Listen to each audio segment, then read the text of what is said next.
Welcome to the 4 p.m. Boise City Council work session. My name is Colin Nash. The mayor is out, and will the clerk please call the roll? Corliss, Here. Halliburton, Here. Morales, Here. Nash, Here. Stead, Here. Willett. 5 present, 1 absent. All righty. First thing on our agenda today is we have a proclamation presentation of the National Sickle Cell Awareness Month. I appreciate folks in attendance here. I think we have Nicole and Margie. Yeah, thank you for coming. I'm going to talk a little bit about this, read the proclamation, and then if you'd like to come up and say any words, and then we'll probably get a quick photo. We had, what was it? Soul Food Fest. Well, there was a presentation. Red Cross flew in some individuals to talk about sickle cell awareness and some issues related to it. Piqued my interest, so been working back and forth with Dharma at Red Cross to try to get a little bit more awareness at the city level and see if there are ways that we can partner to be able to help them in the work that they're doing related to sickle cell disease. It's pretty common blood disorder, and it's about 100,000 people in the U.S. are affected by it. Predominantly folks who are African American. And what folks don't know is that they need a very specific type of blood for the transfusions to be able to help deal with it. And about 1 in 3 folks who are African American can successfully match as donors for it. So we're doing our best to try to raise awareness so that we can help Red Cross get the supplies that they need to be able to address this. So I'll read this proclamation, and then we'll have you come up. Office of the Mayor, City of Boise, State of Idaho. Proclamation. Whereas sickle cell disease is the most common genetic blood disorder in the United States, and it is estimated that over 100,000 people, the majority of whom are of African descent, have sickle cell disease and may require frequent blood transfusions throughout their lifetime to manage pain and life-threatening complications. And whereas frequent transfusions can cause patients with sickle cell disease to develop an immune response against blood from a donor that is not closely matched, and this can lead to serious complications. And whereas 1 in 3 African American blood donors is a match for people with sickle cell disease, and the American Red Cross is committed to health and well-being of all communities. The Red Cross Sickle Cell Initiative seeks to grow the number of blood donors who are Black through community partnerships to ensure closely matched blood products are available for patients with sickle cell disease and to improve overall health outcomes. And whereas National Sickle Cell Awareness Month serves to raise awareness of the health disparities associated with sickle cell disease and the need for new and existing blood donors of all races and ethnicities to help ensure a diverse blood supply and support blood transfusion needs of patients. Therefore, I'm Lauren McLean, Mayor of Boise, do hereby proclaim September 2024 as Sickle Cell Awareness Month. So thank you for indulging me on that. I also just want to do a public shout out to Sherry Baber, who is a member of our Parks Commission, who was very helpful in orchestrating Soul Food Festival, which was able to help generate some awareness for sickle cell disease and the things that we can do to help and be good partners in that space. So I'd invite you up if you'd like to say anything. If you could just state your name for the record, Margie. Nicole, excuse me. CEO for Red Cross Idaho and Montana. Council member, Council Welcome. President, council members. Thank you for allowing us to talk about this issue. Like you said, 100,000 people are affected by this, and it needs a really specific kind of blood. The sickle cell kind of adapted to places where malaria is. It actually protected people from getting malaria or having it more severely. And so it kind of was an adaptation of the body that is now really, I think, made a painful disease. And so we thank you for raising awareness of this issue. In addition to getting that blood donation, everyone who is donates that identifies as African American will have a genetic test so they can find out if they are a carrier. Super helpful information for a lot of reasons. So thank you for all you do. Thank you, Nicole. We appreciate that. And I would just echo my commitment to working with Dharma on more ways that the city can be a good partner in this space. And we thank you for letting us be a part of this. So we'll go at ease for just a moment and we'll get a photo with the proclamation and then we'll resume our business.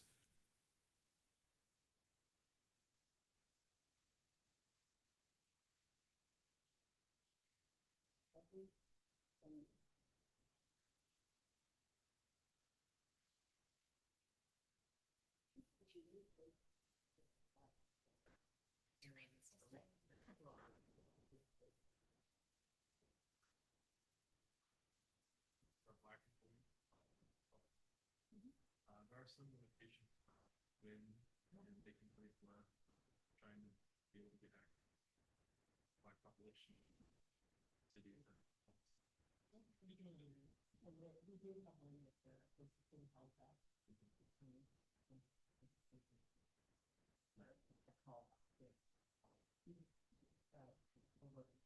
Yeah, that would be City Hall West. And then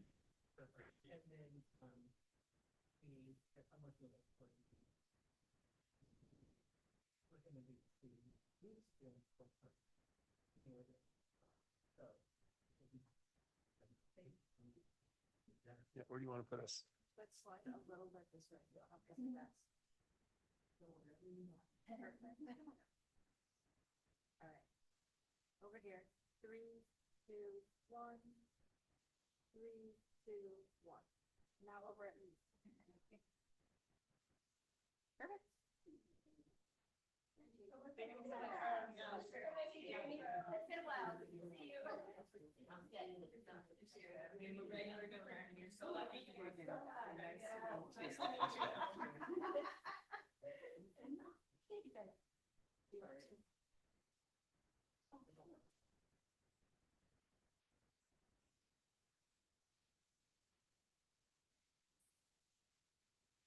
All right. Thank you, Margie. Thank you, Nicole. And thank you to the Red Cross for letting us share that with you.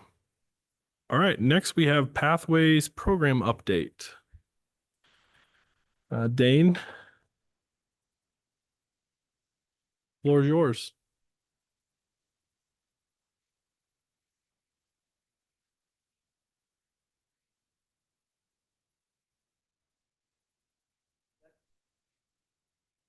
Can't hear you. How about now? Yep.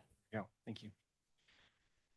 Mr. Mayor, members of council, thanks for your time. My name is Dane Hoskins. I'm the Pathways Program Manager, and I'm going to just provide a quick update on the Pathways Program with a particular focus on some of the progress we've made towards implementation and some of our upcoming public outreach opportunities. So at the highest level, I'll kind of reintroduce the program very quickly. Again, provide those status updates on projects currently in design and conclude with a funding update and some of our plans for the coming fiscal year. At the highest level, the Pathways program is responsible for the implementation of the Pathways Master Plan. We lead the Pathways planning process and prioritization process, as well as the acquisition of new rights and access through easements through the development review process. We facilitate stakeholder coordination, including with property owners and easement holders like canal companies. And we also seek to advance and fund the program. And of particular interest today, we lead the design and implementation of projects identified in the Pathways Plan.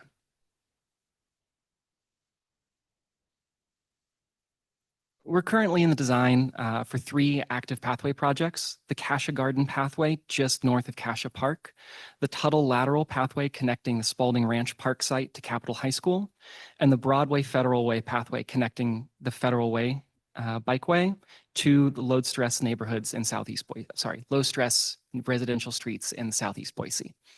I'll kind of provide some updates on these projects shortly, but we're also expecting to bring on 2 new projects in the next year, including 2 segments of the Spoils Bank Canal in Northwest Boise, as well as some concept development, stakeholder and public engagement around the Farmers Lateral near Bora High School. This program also supports the ongoing work of some of our partner agencies like CCDC and their Grove Street Canal Pathway, which is connecting the East End to downtown, which we expect to break ground kind of in the next few weeks. The first project I want to speak a little bit about today is this Broadway Federal Way connection as we head into our initial public outreach. This pathway connection really presents the opportunity to connect and reconnect neighborhoods by closing a key gap within the active transportation network. This is a short connection that will bring residents down from the Federal Way pathway to those low-stress residential streets near Leadville Avenue. Again, that closes more than a 2.2 mile gap on the existing network. Currently, there are no pedestrian facilities on Broadway south of Richmond Street, placing potential users directly adjacent to high-speed, high-volume roadways. To address this gap, in 2018, the South Boise Village Neighborhood Association requested pedestrian facilities along the Broadway interchange. The city took on that request and completing a pre-concept report through Compass's project development program in 2020. In 2022, this project was awarded federal aid funds for design and construction, supported by open space and clean water levy funds to provide the local match. The design began in earnest this spring with KPFF as our lead design consultant. Since initiating the project, we've developed a number of potential alignments and refined those alternatives through kind of an engineering analysis, as well as stakeholder coordination. Through this process, we've narrowed a pretty broad field of alternatives down to 2 realistic alignments for which preliminary cost estimates were developed. I'll show those alignments with you now, and we'll bring these alternatives forward for public input shortly. Just first, for orientation, north is to the right of the screen. Heading north, Broadway will continue towards commercial areas as well as Boise State University. Leadville Avenue is just below this image. And that again provides a continuous low stress connection all the way up to the Greenbelt and some of the employment areas near Park Center Boulevard. The site is bisected by the Federal Way at a much higher elevation, as well as the Reidenbach Canal kind of below the level of Broadway Avenue. And the existing Federal Way pathway parallels Federal Way from that Vista Avenue Capitol Boulevard nexus all the way down to the Micron campus and provides a continuous connection to a number of jobs and commercial centers along the way. This first alignment, alternative 1, uses the existing alignment of the eastern loop ramp. This alignment requires a crossing of Federal Way with a new crosswalk and modified traffic signal. This alignment will take the user slightly out of direction around the loop under the Federal Way overpass, paralleling Broadway Avenue before connecting to the surface streets near Leadville Avenue. Of particular interest for this alignment is the user's experience passing under the bridge. This could be a less comfortable, more noisy kind of experience, so the design team is taking real care to ensure there's sufficient space and protection so that users are safe and feel comfortable throughout this movement.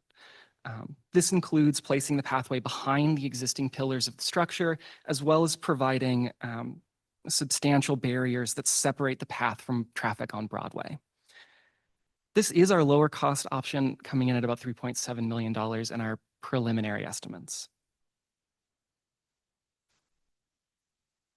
Alternative 2 looks at the opportunity to route the pathway along Federal Way between the existing path and the canal.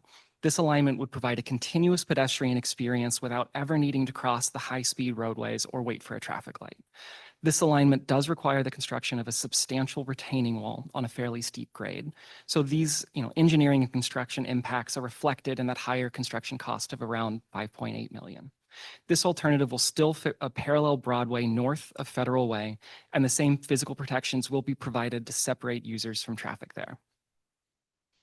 Here, it's important to ensure the comfort and safety of users as they travel along the canal. This includes providing enough width for multiple users to pass comfortably, as well as secure fencing and railing above the canal. It's a steep slope, but there is sufficient space to provide a pathway totally removed from traffic. We'll take these options to the public for comment and review, and throughout, we'll ask the public for their input and their level of support on each alignment, both as users of the pathway and as neighbors and residents. And we'll continue to take input on the amenities desired and identify any concerns we should address. These outreach efforts will kind of culminate in a neighborhood open house on October 9th at Timberline High School. These efforts will be supported by regular updates to the project website, including kind of an online comment form that really mirrors what we're asking for at the open house, as well as coordination through citywide newsletters, partner agency listservs, and neighborhood association mailing lists, just to help get the word out. Following the completion of the outreach campaign, our team will digest those fundings and return to this body with a recommended alternative. We'll then proceed through design with additional public outreach in 25, and we anticipate construction in the fall of 27. I think I'm actually going to pause here and see if there are any questions on Broadway first before I proceed to some of the other project updates. Dane, could you go back to the slide with the first proposal? Yeah. Is there 2 alignments or 3? There are 2 alignments. And then what's go to the second one? So the cost difference here is 2.1 million? Sorry. Doing math in my head, that sounds right. Okay.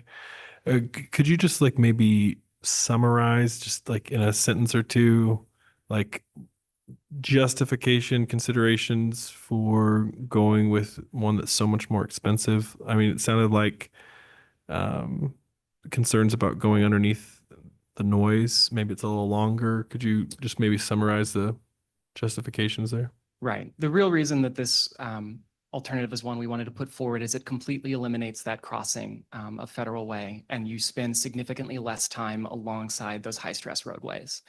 So it really was a safety-driven kind of perspective, and we wanted to bring that forward as an alternative. But we believe that both alternatives can be presented as safely as possible. Could you go back to the first alternative and then so the crossing of Federal Way, you're on the road. Yes, in that at that crossing, you will have to cross Federal Way. And could you help me understand the cost differences? Like what are why does it cost so much more?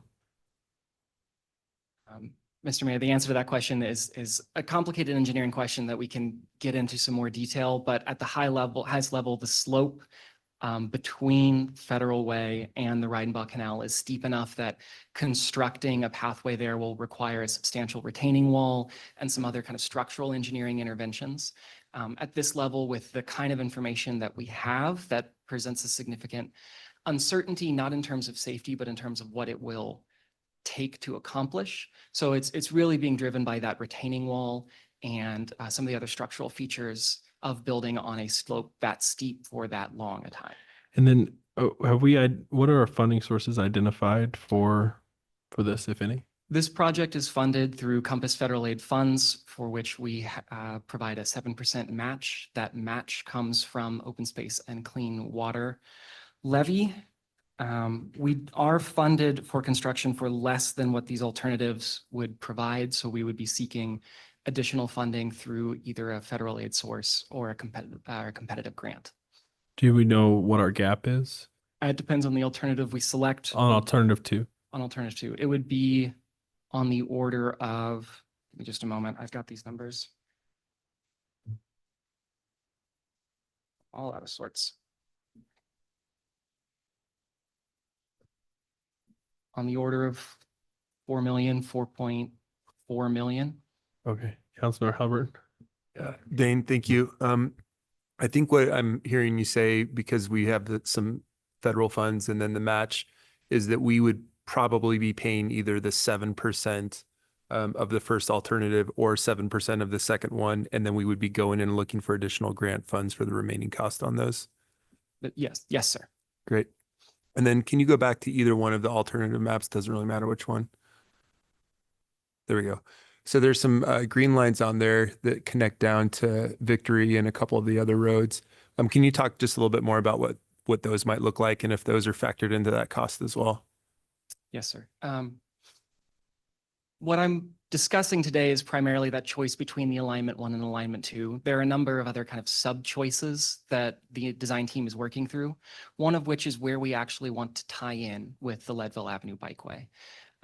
There are a number of opportunities for this along the way, including Victory, Sylvian, and Richmond Street. And these green lines are just kind of indicating a conceptual prompt saying that there are opportunities to make these connections.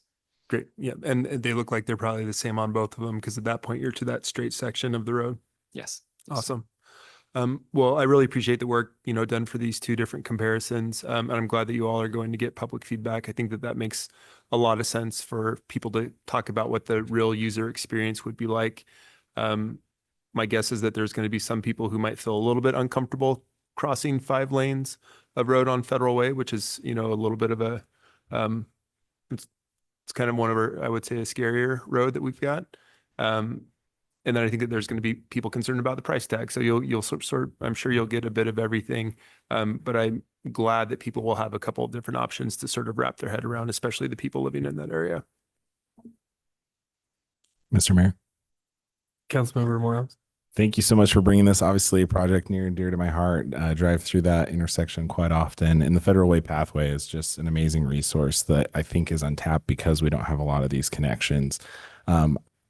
I know it's not part of this project, but looking at neighborhoods south of Federal Way and west of this project, so thinking about along Malad, those areas, there has been a lot of demand for getting better access across Federal Way.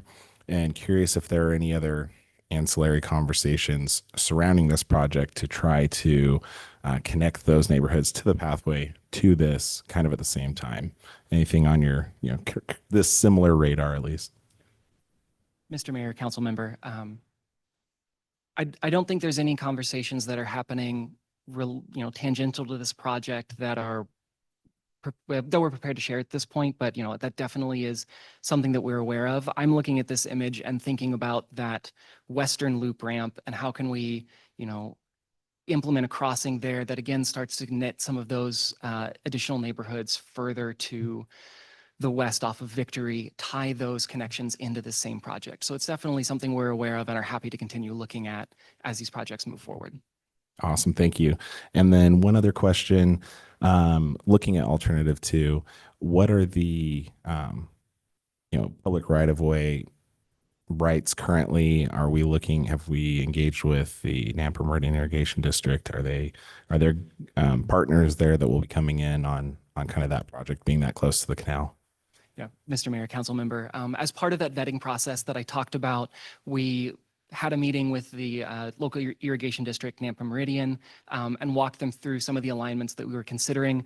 They shared what their operations are like and how we could or couldn't minimize their impacts. Through those conversations, it really helped us focus in on these 2 alignments that while this one would have a more substantial impact to their facility, it would not impact their operations, which is kind of the long running thing that we want to manage. That short term, like it impacts their facility, that's an engineering question that we work out with them kind of through the design.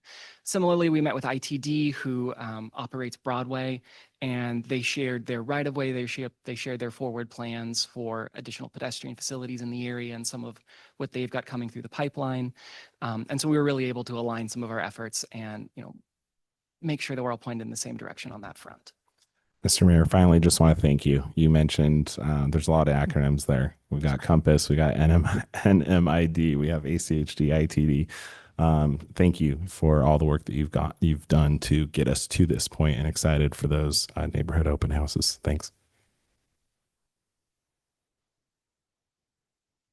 Dane, could you give me an idea? I mean, when we start talking about like a gap of like 4 million, how does this project relate to other pathway projects we've done? And is that even a realistic gap to find federal grant funding for when it's already, we're already using federal funds for the first part of it? Yeah, Mr. Mayor. I think that's a legitimate question. There are lots of competitive and formula fund opportunities that we could seek. I think some of what we're doing in this process is just better understanding what the demand is going to be so we understand what the hole we need to fill is. I think there are several opportunities for competitive grant funds, federally in particular, that I think could fill this. This would be a strong candidate for. And we also have the regular annual Compass call for projects that could support this, and maybe it become a phased implementation project if those funds aren't all available in one go. So I think there are opportunities to pursue. How do you prioritize seeking grant funding for this and versus other pathways that maybe you could do multiple projects for the same amount of money? How do you prioritize those? Absolutely, that makes sense. I think, there are impact analyses that we look at both in the pathways plan and that we can use our own heuristics for understanding who it's serving, how many folks are serving, and how key those connections are. Ultimately, I think our limitation becomes capacity to manage projects very quickly. And so there are some efficiency gains in implementing a narrower set of projects incredibly well. Back to basics, this project knits together the network in a way that is desperately needed in these areas and provides that key connection. I think this project stands up as a strong candidate, sort of regardless of what you compare it against, because of that broader network-wide impact of the connection that we're making here. Okay. Councilmember Corliss, I know this isn't your district, but it's pretty close. Got anything? Yeah, I'm an avid biker, and I lived on Southeast Boise for a really long time, and I love that pathway down Federal Way. Finding wise, 2.1 is significant. At the same time, I see this as a much safer alternative than Pathway 1. Having to get across Federal Way seems pretty scary for me as a biker and with kids as well. So I'm anxious for this project. Thank you for your hard work on this, Dane. Really appreciate it. Mr. Mayor, Council Member, thank you. And I think we'll see a different user type between these two pathways as well, which is a consideration. All right, Dan, I assume you got more. I do. Okay. Thank you. With that, I'll turn to some of our other active projects a little more briefly.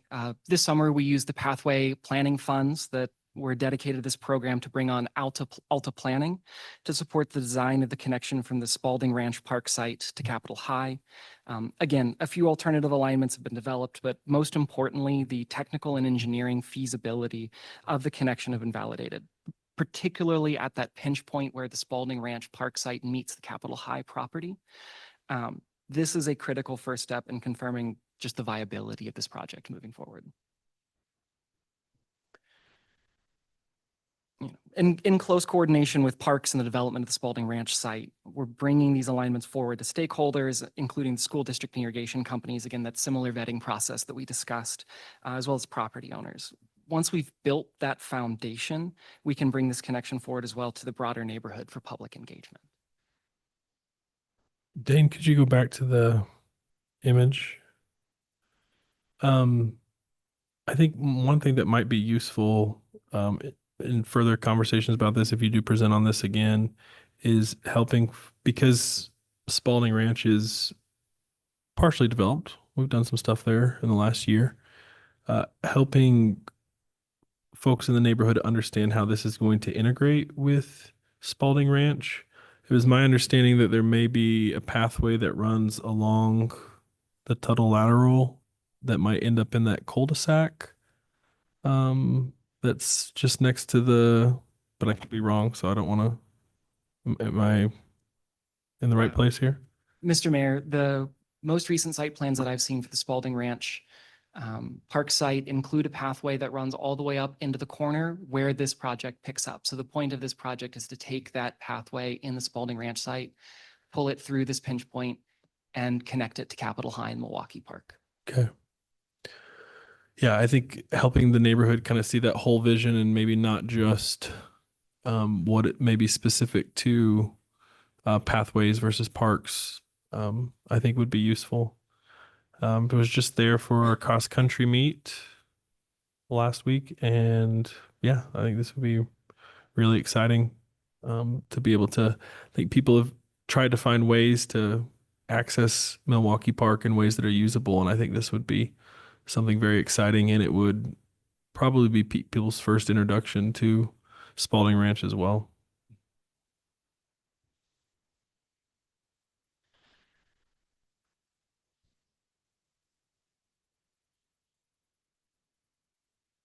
And lastly, work continues on the Cassia Garden pathway. We continue to advance the design of this pathway and the irrigation facilities. This is a complicated project with this, substantial regulatory integration. And we're working through that coordination as well as engaging with the appropriate stakeholders like the irrigation companies. Again, moving forward, our current priority is to work with ACHD to identify funding and capacity to administer the roadway impacts of this project. Once that's clarified, we can then proceed with some neighborhood and public engagement, to build that support and awareness of the project. Ultimately, those are the next steps in unlocking this critical connection that'll link the 27,000 residents on the bench to the Greenbelt, as we've discussed. And I'll conclude today with a quick program funding update. A few weeks ago, we were notified that we were awarded $3.4 million in federal aid funds from Compass to design and implement another 1.8 miles of the Spoils Bank Canal pathway in Northwest Boise. These segments provide 5,400 new residents with new connections to pathways, connecting directly to schools and grocery stores. And we expect these, and parks, I didn't write parks down. And we expect the funding to become available in mid-2025 with construction slated for 28. We're working with the finance department to identify the appropriate funding source for the match for this work, with options including the Open Space Clean Water Levy, the dedicated pathway program funds, or other sources. And in due course, we'll bring forward an IBC with greater details on this award. Additionally, you granted this program an additional $300,000 in direct funds for 2025, fiscal year 25. And we intend to use those funds to support partial construction of the Tuttle lateral pathway, as well as begin the concept design and public engagement around the farmer's lateral near Bora High School. Again, more details will follow as we better understand the scope and schedule for this work. But just wanted to make you aware of that upcoming work. Is there any, could you go back a slide? Is there any other status updates on Spoils Bank Canal? Like, do we have? Yeah. That's. I don't either. Mr. Mayor, we went through the public outreach and engagement process for the smaller segment of Spoils Bank that was intended to be locally funded. Through that outreach, we just learned that there was not the public appetite from that particular HOA and as property owner to continue that as a priority project at this time. So with that being said, this second portion of Spoils Bank that we're looking at is a different neighbor. It's the same canal company, so it kind of has the same name, but it's a different segment. It's a different ownership structure. And so while that path didn't move forward, we think there is still a viable path to bring the rest of this connection forward. Awesome. And then I assume still in design and probably don't have, you didn't list it on the slide, but do we have costs associated with Tuttle lateral yet? We don't. We just got the preliminary engineering report back for that pinch point, and that's kind of, as we go through this vetting process with the two alignments, that'll be what drives the final cost estimate to help us. Could you go back to the slide that shows that pinch point?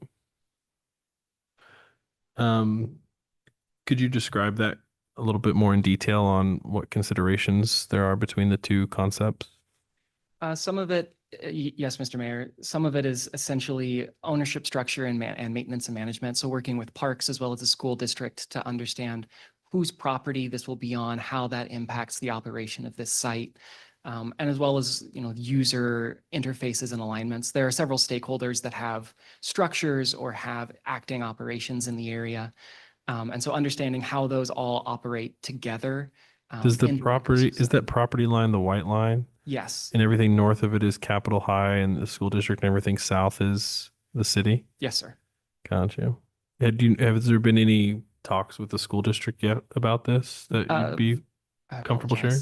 Thank you. I apologize, Mr. Mayor. Very preliminarily, they are aware of the project. All the feedback I've received from them to date has been positive, excited, kind of wanting it to move faster in the best possible way.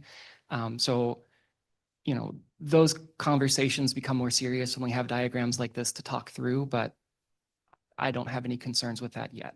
Okay. Councilmember Halliburton. Yeah, Mr. Mayor, Dane and team, I would just say great job at this point. I think that those relationships with the school districts are going to be huge.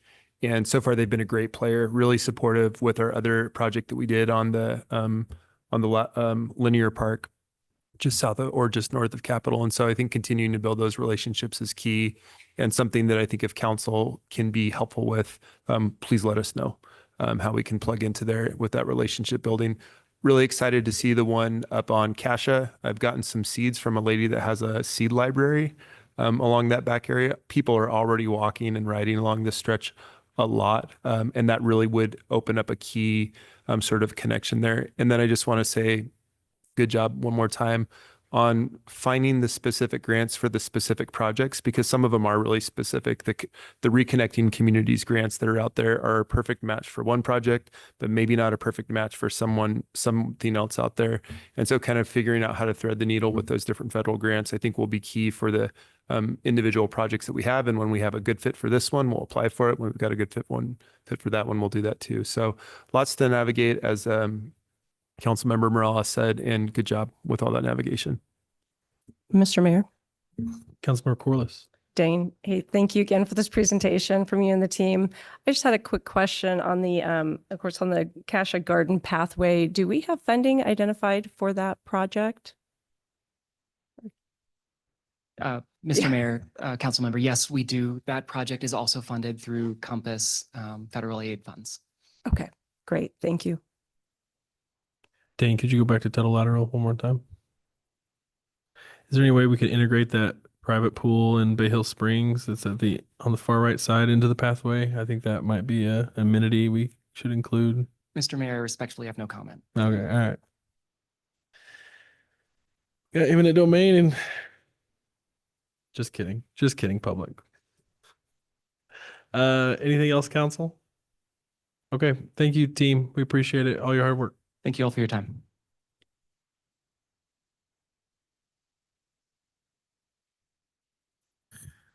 Next street, 8th Street, Phase 2 concept design. Chad, you got this? Hope so. Okay. Yeah, good afternoon, Mr. Mayor, members of council. Thank you for the opportunity to present to you today. My name is Chad Reitz. I'm the senior planner for mobility and public spaces, also the project manager for our 8th Street Improvements project that I'm about to go over with you. The goal of this presentation is to provide an update on the status of the project, including some background and what outreach we've done so far. This is also intended to set the foundation of the project and ultimately guide the next steps that will follow in this process. I'm seeking confirmation that we're on track and supported with the process and design concepts before going to the larger public with their feedback. The presentation also lends itself as an opportunity for council to provide any comments or recommendations moving forward. So pictured here are a part of the improvements that were made earlier this year at the intersection of 8th and Idaho. The image shows pedestrians crossing at the middle of the intersection, where historically pedestrians would cross on either side of the barricaded intersection. A similar configuration was constructed at the intersection of 8th and Main, while smaller yet still impactful improvements were made at the intersection of 8th and Bannock. So this next slide shows a Google Earth aerial view of 8th Street between the blocks of Main and Bannock.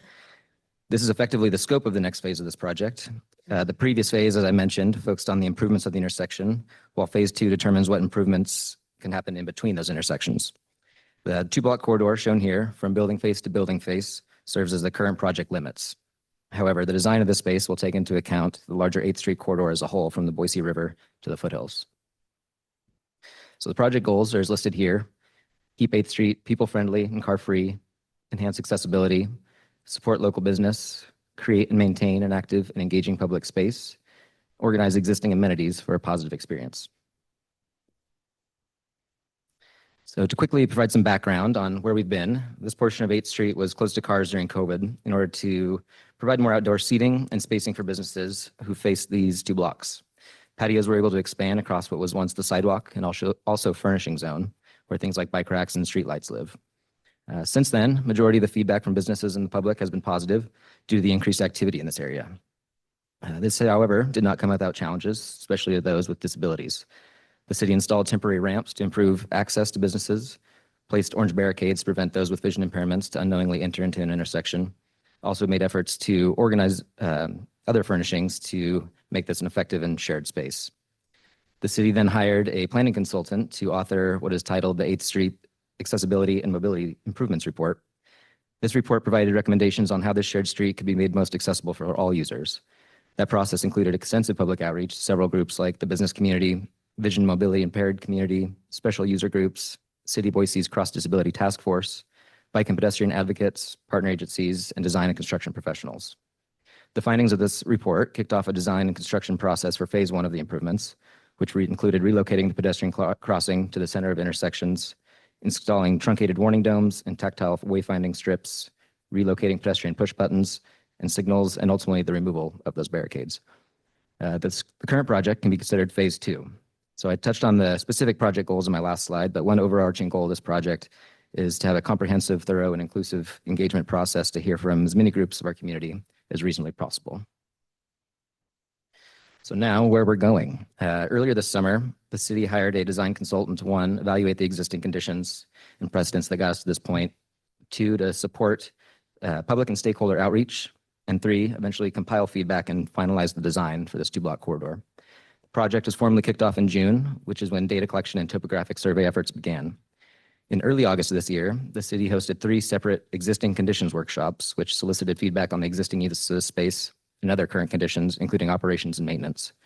The invitees were organized into 3 groups, close and adjacent stakeholders, namely the businesses operating along this corridor, a technical advisory committee comprised of representatives from ACHD, Ada County Paramedics, Boise Fire, Boise Police, and several other internal city departments. And finally, user group representatives, which included, again, the city's Cross Disability Task Force, Treasure Valley Cycling Alliance, and Boise Bicycle Project, just to name a few. The picture on the top right of the slide was taken during one of those sessions. The image below that was during during our design charrette a couple weeks later. So the same groups were invited back over the course of 2 days to focus on the future of the space instead of focusing on the existing conditions. Attendees were invited to interact with a large roll plot showing an aerial of the 2 blocks by placing pre-cut game pieces around the board to gain insight on what types of things people would like to see in the space, limitations or constraints of the area, competing priorities, and generally what types of placemaking this project could benefit from. Every so often, the process would pause and the team would overlay trace paper and outline the board to document what had been discussed. Most recently, the design consultant has taken all this information and feedback to date and developed street sections which are planned to be made available to the public and for public input. This is where we're currently at in the process. The proposed next steps after this presentation to you all is public engagement event on the first Thursday of October with the purpose of showing these concepts to the public and opening an online survey for people to provide feedback.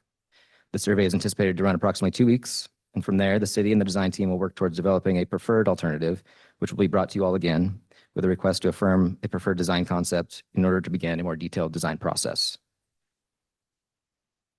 So as part of this project, there's a lot of opportunities and what all can be included. So bulleted here are several examples and themes that were suggested by those involved with the process so far. Improving accessibility, adding public seating, bike parking, lighting, public artwork, and additional landscaping and green sustainable infrastructure. This outreach strengthened our understanding of the desire for these types of opportunities. Including these types of things would intentionally support this area to remain active and car-free, further promote its safe and friendly atmosphere, and ultimately reinforce these 2 blocks as one of the city's highly admired destinations. While the things listed here provide the infrastructure that's more permanent in nature, this area's opportunity to facilitate a flexible and programmable space for things like public gatherings, markets, and other community building events. The collage of photos shown on this slide represent what some of those design decisions could potentially look like. There's integrated landscaping planters near bike parking, string lights that are strung over the shared street space, an aerial view of Capital City Public Market has historically been on these blocks, and public artwork like the pink tree that sits today at Sherry Buckner Webb Park in downtown Boise on 11th Street. During the design charrette, we also heard from requests to look closer at public artwork that could tell a story of the city's geothermal system or opportunities to tie Freak Alley to this space. In regards to improving accessibility, some of the feedback we received thus far includes the desire to reduce user conflicts in this space, to improve access to businesses, to improve the pavement and surface of the street, and to also remove or relocate business A-frame signs. So the types of improvements we're looking at that could address this feedback by potentially removing the curbs, which provide a better transition from the street to the businesses, and also remove the need for the accessible ramps that exist there today. We're also investigating how to best organize new and existing site furnishings like bike racks, landscaping, street trees, et cetera, to create a more consistent expectations for those using or moving through the space. There are also non-negotiable factors that will drive design decisions. The location of certain things, excuse me, public health and safety are paramount to any other design consideration within our public space projects. Included in that, but not limited to, our ADA accessibility regulations, access for emergency vehicles, the location and functionality of underground utilities, and the operation of services in the area. An example relevant to 8th Street would be the need to provide access for fire trucks. They need a minimum of 20 feet of clearance for most of the corridor, in some cases 26 feet to access rooftops. So this slide here shows the street layout as it exists today. You'll notice within the legend, and probably best represented in section view by that color pink, that there's an area where site furnishings and patios overlap. So as mentioned, this has resulted in things like street trees, public artwork, bike racks, and street lights to be located within patio spaces, which has either created access issues for our downtown maintenance team or leaves these public amenities unusable. Some of the movable furnishings like trash cans, landscape planters, and bike parking corrals were relocated into the street, which has confined the usable public space and created an inconsistent edge. Business signage has also further cluttered this corridor, creating additional accessibility issues. So now I'm going to transition into sharing some of the preliminary configurations we've developed based on the information we've collected so far. So I'll walk through these by block, starting on the southern block, Main to Idaho. So here I'm showing a couple more photos of the existing conditions on 8th Street from Main to Idaho, one taken from Main Street intersection looking north, and then another taken from the Idaho Street intersection looking south. These photos are just meant to provide some additional context on the slide to follow.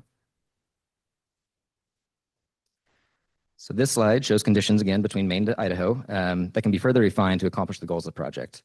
They're developed only to a very conceptual level and intended to show the organization of space and themes instead of the specific details of what public amenities could be included. All of the street sections presented here are generally in alignment with the concept that was recommended by the 8th Street Accessibilities and Mobilities Improvements Report that I mentioned earlier, which showed a shared pedestrian space in the middle, adjusted patio zones, and an area for furnishings organized between those two spaces. Also worth noting is that all these configurations have been vetted with Boise Fire to ensure emergency services would not be affected, and this close coordination will continue to happen throughout the duration of the project. One of the key differences among these sections is the proposed circulation zone. So this is shown in that darker blue color. Based on some of the feedback we've received so far, some users would prefer a dedicated path that would provide more consistency for people that are intending to move more slowly through the space and reducing the potential for conflicts with people walking, biking, or using any other form of alternative transportation.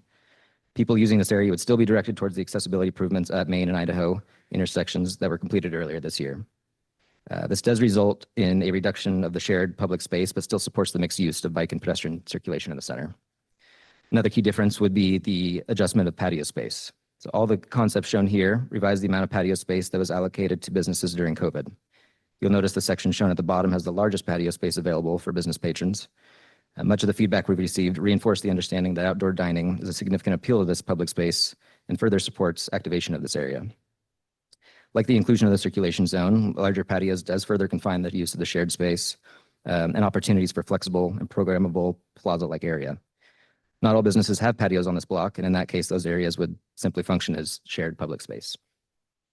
The last notable difference would be the opportunities for additional street trees and landscaping beyond what exists today. Proposed trees are shown in darker green, while the existing trees are shown in that lighter shade of green. Additional green infrastructure could be included with these trees, which supports the city's climate action goals and also increases the urban tree canopy. A dedicated furnishing zone is not shown in these sections, but those types of features would be strategically located to support these projects' goals. All right, so now as we move one block north between Idaho and Bannock, I provided some photos here for more context about the space. Again, one photo taken from Idaho, but now looking north, while the other is taken from Bannock, looking south. So there are a lot of similarities with the sections I have just had up. However, this block has a slightly different identity and use of space. The most significant difference is the alley that bisects this block, that being Freak Alley and the Union Block Alley. Although the spaces are not part of this project's scope, we'll continue to look at ways to address transitions from 8th Street for pedestrian access and any needs for service access. The top section shows another shared street example, similar to what exists today, but again, with patio spaces adjusted to provide more usable public space and also dedicated furnishing zones. There's also variability here in how the street trees and landscaping are shown. The bottom section shows the largest patio space available, but the least amount of available space for mixed use and bike and pedestrian movement. All the concepts presented to you today do not necessarily need to be standalone iterations. And what do I mean by that is that if there's an element that's represented in one concept but not another, the future recommendation or recommended alternative could be a melded or combined version of these concepts. So the public feedback we'll be seeking is an effort to understand the prioritization of spatial organization, and the human scaled sections are meant to help drive that conversation, get a better understanding what our community would want to see from this project. To close, I want to recap our next steps with this project. So on October 3rd, in alignment with First Thursday, the project team is proposing to host a public engagement event on 8th Street to stimulate awareness of this project and release the online survey opportunity for public input. The ask of the public would be focused on how they use the space today, what types of things they would like to see included in this project, what makes them want to visit these 2 blocks more, and what they find most important about improving this public space. And there, shortly after, with this information compiled, the project team will look towards developing a recommended alternative to bring back to you all during another work session, which is tentatively scheduled for October 15th. So the goal of that meeting will to have council affirm our direction, allowing the design team to begin a more detailed design process. So with that, I'll thank you again for your time and happy to answer any questions here or take any thoughts you might have now. Chad, could you go back a slide? What is that an image of with the top left picture? What Sure, city is that? Mr. Mayor, that picture is just a kind of a more inspirational photo to show what opportunities for pavement art could exist in an area like this. Councilmember Stead or Chad, before we take questions from council, what specific feedback and direction do you want affirmed from us today? Mr. Mayor, so yes, I think the affirmation may have not been landed correctly on the agenda. I think this is meant to be mostly an update, but I think the goal would be to seek support in the steps we're taking next and what we're asking of the public in this next public outreach. So I don't necessarily, I'm not looking for your approval on the concepts per se, but just with the outline and the approach I've shared today with you all to make sure that you all agree with how that's laid out. Do you anticipate there'll be an opportunity to come back before council to weigh public feedback on concepts and have an opportunity for council to weigh in on those concepts? Mr. Mayor, yeah, so the alternative that will come back, that's planned tentatively to come back to you with would be a recommended alternative that shows the public feedback integrated into these concepts. They'll be a little bit more detailed, perhaps a plan view that gives you a better idea and perspective looking down on the street. At this level, we didn't want to get too much into the details with the public in terms of overwhelming that process. Yeah. What we're really seeking from them is the types of amenities that could be included in the space from there, which we can develop kind of the spatial organization and alternative that we'd then bring back to you. Okay, Councilmember Stead. Thank you, Council President. You took a little bit of my question, but also wondering what kind of role the business owners have had, particularly in regards to the patio space, because certainly I feel like I can have an opinion on how much patio space they should get based on the months of the year that are pleasant to eat outside. But curious, I guess, how that weighs on their livelihood and how that impacts their business models, and if we've had that kind of weigh in on this project. Sure. Yeah, Mr. Mayor, Councilmember Stead, we have engaged with them in a pretty thorough way through the steps I've listed here. As part of the next step with public outreach, it'll be another touch point of which we can take these section views and things to them again. In regards to patio space, everyone loves their patio space, even the general public, right? So we find high value in that, and we're not prepared ultimately to kind of say where that falls in line, but we understand the priorities and needs of business owners and those users alike. So it's something we'll continue to look at. Thanks, Chad. Councilmember Halliburton. Yeah, Mr. Mayor, Chad, I'm trying to think back in time and one of these conversations started coming first before us, and I'm so excited that we're here where we are now. My recollection is that we let the businesses know that they could expand further out on the patio, but none of that was permanent, and that they shouldn't expect it to be permanent going forward, and that there may be changes in the future. Am I remembering that correctly? Or are there some that assume that no, we're always going to have this space for the rest of our lives? Yeah, Mr. Mayor, Councilmember Halliburton, that is correct. That was kind of a temporary promise from my understanding that obviously precedes my time here at the city, but that was not kind of a permanent solution, and those businesses were made aware of that. Yeah, I think I remember at least in one meeting us making that clear of like, yes, we want to do this for you and also spend what you want. It may not be permanent.